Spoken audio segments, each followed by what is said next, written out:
আসসালামু আলাইকুম। আজ আপনাদের সাথে শেয়ার করব কাঁচা তেঁতুল দিয়ে মাছের মাথার একটি দুর্দান্ত রেসিপি। প্রতিদিন ভুনা মাংস খেতে না চাইলে মাছের মাথা দিয়ে এই রেসিপিটা আপনারা ট্রাই করতে পারেন, ইনশাআল্লাহ অনেক বেশি ভালো লাগবে।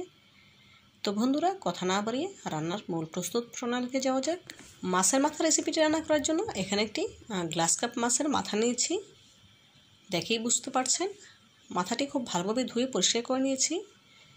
রান্নার জন্য চুলে একটি পাতিলে পর্যাপ্ত পরিমাণে পানি দিয়েছি। ধুয়ে রাখা মাছের মাথা দিয়ে দিলাম। দিয়েছি 2টি মাঝারি সাইজের পেঁয়াজ কুচি, 1টি টমেটো কুচি, পরিমাণ মতো লবণ, 1 চা চামচ লাল মরিচের গুঁড়া, 1 চা চামচ হলুদ গুঁড়া, 1 চা চামচ রসুন বাটা। এই রান্নাটা আমি একদম অল্প মশলায় করব। এখন ঢাকা দিয়ে জাল করে নিতে হবে।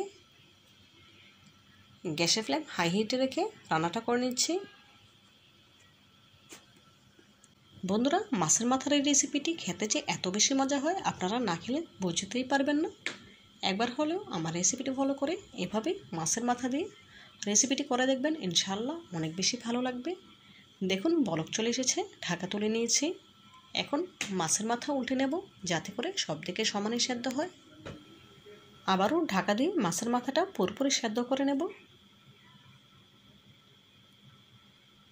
ঢাকা দিয়ে দিলাম।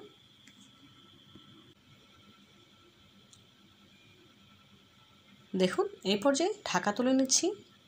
মাছের মাথা পুরোপুরি সেদ্ধ হয়ে গিয়েছে। এখন খুন্তির সাহায্যে মাছের মাথাটা ভেঙে নিতে হবে। দেখুন কতটা পারফেক্টভাবে সেদ্ধ হয়েছে, দেখে নিশ্চয়ই বুঝতে পারছেন। সম্পূর্ণ মাথাটা খুন্তির সাহায্যে খুব ভালোভাবে ভেঙে নিচ্ছি। ভেঙে নেওয়া হয়ে গেলে এখন এর সাথে অ্যাড করে দেব কাঁচা তেঁতুল।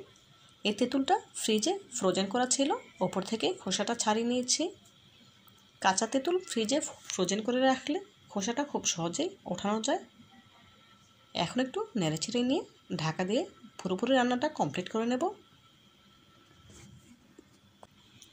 দেখুন ঢাকা দিয়ে দিলাম। কিছুক্ষণ পর ফিরে এলাম, ঢাকা তুলে নিয়েছি।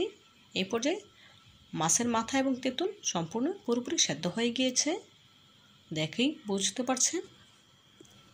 এখন আবারও খুন্তির সাহায্যে খুব ভালোভাবে মাছের মাথাটা ভেঙে নিচ্ছি। এভাবে করে মাছের মাথাটা ভেঙে নিলে খেতে অসম্ভব মজার হয়।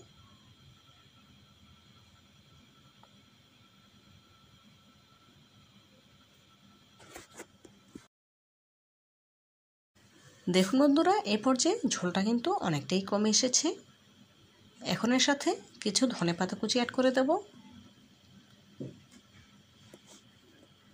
উপর থেকে কিছু ধনেপাতা কুচি অ্যাড করে দিলাম।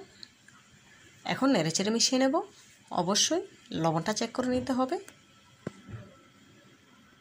আপনাদের হাতের কাছে যদি লেবু পাতা থাকে সেক্ষেত্রে 2টি লেবু পাতা ছিঁড়ে দিয়ে দেবেন, এতে করে ফ্লেভারটা অনেক বেশি সুন্দর আসবে। আমার হাতের কাছে লেবু পাতা ছিল না, সেজন্য দিতে পারিনি। দেখুন বন্ধুরা, এই পর্যায়ে নেড়েচেড়ে রান্নাটা কমপ্লিট করে নিয়েছি। এখন চুলা থেকে নামিয়ে একটি সার্ভিং বলে সার্ভ করে আপনাদের সাথে শেয়ার করছি। দেখলেন তো বন্ধুরা, তেল ছাড়া মাছের মাথাটি একদম অল্প মশলায় রান্না করে নিলাম। খেতে কিন্তু দুর্দান্ত হয়েছিল। যেহেতু খাওয়ার পর আমি ভয়েস দিয়েছি, সেজন্য বুঝতে পারলাম যে কতটা মজা হয়েছে। আপনারা একবার হলেও বাসায় ট্রাই করবেন, ইনশাআল্লাহ অনেক বেশি ভালো লাগবে। দেখুন বন্ধুরা, মাছের মাথা রেসিপিটি দেখতে কতটা লোভনীয় লাগছে। দেখতে যতটা সুন্দর হয়েছে, খেতে তার থেকেও অনেক বেশি মজাদার। আপনারা একবার হলেও বাসায় ট্রাই করবেন, ইনশাআল্লাহ অনেক বেশি ভালো লাগবে। তো বন্ধুরা, আজকের মতো বিদায় নিচ্ছি। দেখা হবে নতুন কোনো দিনে নতুন কোনো রেসিপিতে। ভালো থাকবেন সবাই। আল্লাহ হাফেজ।